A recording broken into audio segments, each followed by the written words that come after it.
Welcome. In this tutorial, we are going to learn how to create a list of numbers using the range function in Python program. The process is so simple that you won't believe it. It is simply 2 lines of code. So in our case, we want to have a list known as numbers. So we would use the list, then range, and indicate the range within which we want to create our list of numbers. So maybe a range of 1 to 7, and then we can print numbers. And with the 2 lines of code, we have generated a list of numbers in Python program. So let's run the program.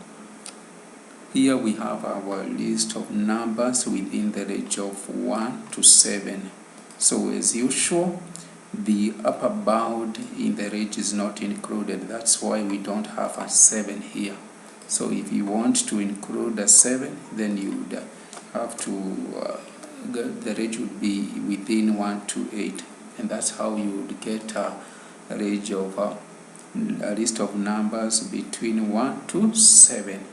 Thank you for watching, and please remember to like the video and to subscribe to the channel. Thank you.